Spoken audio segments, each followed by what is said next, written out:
For this episode of Better Without, we're going to take a little bit of a different turn. Instead of focusing on the gluten-free diet and lifestyle, we're actually going to look at the diagnostic process of celiac disease. I think it's really important for people to know the proper steps to being diagnosed. Absolutely. You know, for me, like a lot of viewers out there, I had a long journey, 5 years of all kinds of whacked out symptoms, you know, of like losing feeling in my legs and difficulty breathing, and I started breaking bones just by walking, and migraines, and the list goes on, as it does for many of you. So finally I found a physician who felt confident that I had celiac disease and told me to go gluten-free, you know, ASAP, and that it was really important that I dive right in, so I did. But then at the same time I started to realize, as I was being educated more about celiac disease and going gluten-free, that my physician didn't know how to go about it the correct way. So, which is why this is important, so that those who are watching this can educate their physicians on how they can get properly diagnosed. You know, taking grab of hold of your own health.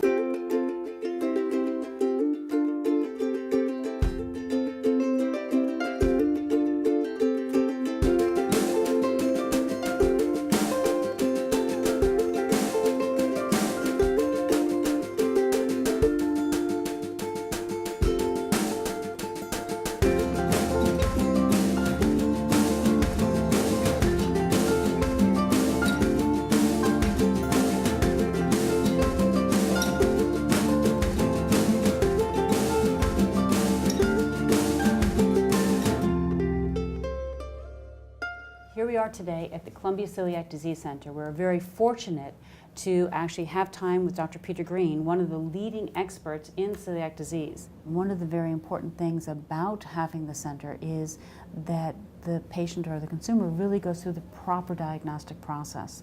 Can you tell us what that process is? So the first step is doing a blood test to see if they're positive, and then if they're positive, or if there's a high suspicion, even if the tests are negative, we'd suggest an endoscopy. The next stage is seeing the dietitian, assessing whether there's any nutritional deficits.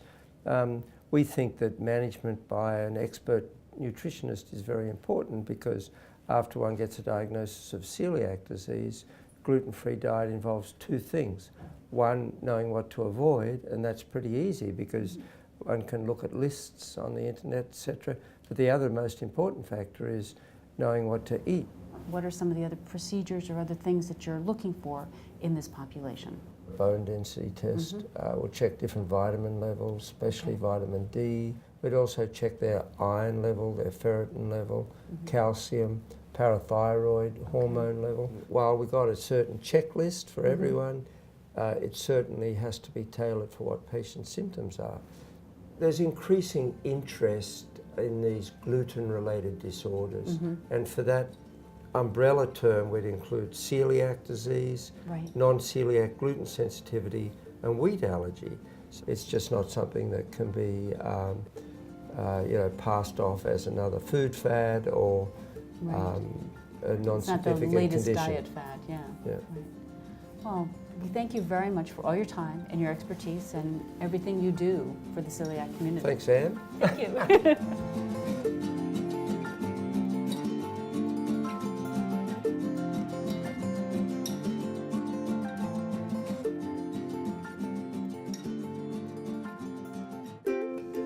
So that was great information. We really have to thank Dr. Peter Green and the Celiac Disease Center for just laying out that step-by-step procedure of the proper way to get diagnosed with celiac disease. That's good information. We can empower our viewers to really know how to talk to their doctor, but it gets better. Our next episode is all on eating healthy gluten-free too. So with all this information, Better Without just keeps getting better and better. Join us next time.